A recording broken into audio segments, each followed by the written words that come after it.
बाबर को इब्राहिम लोदी को हराने के लिए राणा सांगा लाया था। तो मुसलमान तो बाबर की औलाद है और तुम गद्दार राणा सांगा की औलाद हो, ये हिंदुस्तान में तय हो जाना चाहिए। अगर बाबर की तो आलोचना करते हैं, राणा सांगा की आलोचना नहीं करते।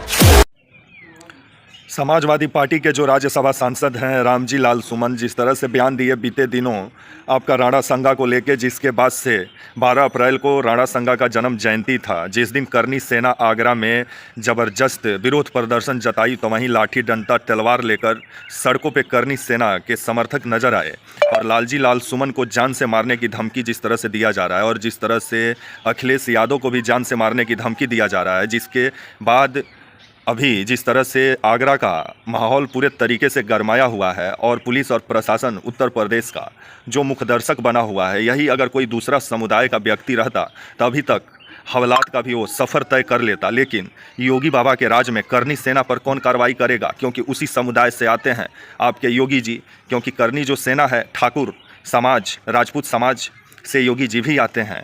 तो सैया भय कोतवाल तो डर काहे को, ये तो आप जानते ही हैं। तो आइए पूरी खबर समझाते हैं। आगरा में 12 अप्रैल को जो करनी सेना जो उत्पात सड़कों पे जो मचाई, जिस पर विभिन्न सवाल खड़ा होता है कि सरेआम जिस तरह से हथियारों को लहराया गया और जिस तरह से तलवार हो लाठी हो, ऐसा लग रहा था पुलिस और प्रशासन आगरा में था ही नहीं आपका 12 अप्रैल को। और जिस तरह से खुलेआम अखिलेश यादव को जान से मारने का धमकी दिया गया है, यही अगर कोई दूसरा धर्म का व्यक्ति अगर इस तरह से बात करता तो अभी योगी बाबा का पुलिस उसको पकड़ के जेल में भी डाल देती या तो इनकाउंटर भी कर देती। क्योंकि उत्तर प्रदेश में इनकाउंटर राज है, ना पूछताछ होता है ना जांच होता है, सीधे ठोको राज है, जिस पर पहले भी विभिन्न सवाल खड़ा हो गया फर्जी इनकाउंटर को लेकर के उत्तर प्रदेश में।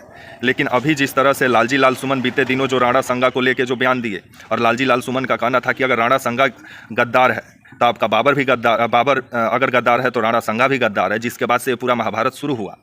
और इतिहास को खोद के जिस तरह से भारत में भाईचारे को ख़त्म किया जा रहा है, जिस पर विभिन्न सवाल खड़ा होता है। इतिहास में जो गलती हुई है उससे हमें सीखना चाहिए। लेकिन आजकल के जो राजनेता हैं इतिहास को खोदने में लगे रहते हैं। तो खोद के आजकल सब कोई खोदो योजना पे काम कर रहा है भारत में। लेकिन भारत में जो महंगाई है, जो बेरोजगारी है, जो विभिन्न समस्या भारत में मुँह बाई खड़ी है, उस पर कोई ध्यान नहीं देता है। लेकिन अभी राणा संगा का मुद्दा काफ़ी गरमाया हुआ है, क्योंकि लालजी लाल सुमन जो आपके समाजवादी पार्टी के राज्यसभा सांसद हैं, उनका कहना था कि राणा संगा ही बाबर को बुलाया था। लेकिन ऐसा कुछ कहीं तथ्य मिलता ही नहीं है राणा संगा को लेकर के, क्योंकि राणा संगा खुद बाबर के खिलाफ लड़ाई लड़े।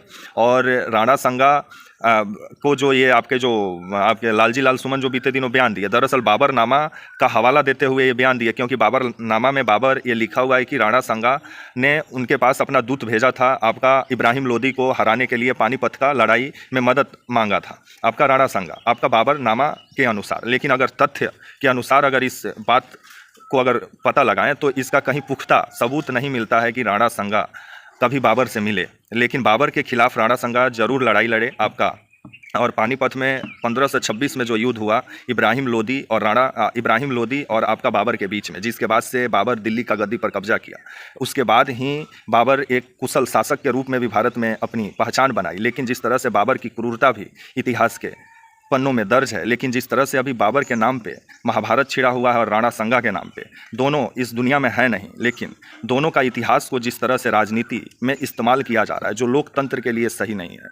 क्योंकि इतिहास से कुछ सीखा जाता है, ना कि खोदो योजना के तहत भारत में भाईचारे को ही खोद डालें, जो एक देश के लिए, एक राष्ट्र के लिए सही नहीं होगा। क्योंकि एकता और विविधता में एकता ही भारत की पहचान है। तो वहीं अभी आगरा में 12 अप्रैल को जो राणा संगा को लेके जो बयान दिए थे आपके लालजी लाल सुमन, समाजवादी पार्टी के राज्यसभा सांसद, अब जिस तरह से खबर आ रहा है कि आने वाले समय में अब करनी सेना जो है उनका इस बयान को लेकर के देश भर में विरोध प्रदर्शन करेगी, जो राणा संगा को जो गद्दार बोले हैं। जिसके बाद अब पूरा माहौल गरमाया हुआ है और आगरा में घर की सुरक्षा बढ़ा दी गई है लालजी लाल सुमन का। तो आने वाले समय में देखा जाए क्या होता है, लेकिन यही तय करा देती। तब तक के लिए आप मुझे इजाज़त दीजिए और आप हमारे channel walk for India news को प्लीज़ लाइक और सब्सक्राइब और शेयर करना ना भूलें। तब तक के लिए नमस्कार, जय हिंद, वंदे मातरम।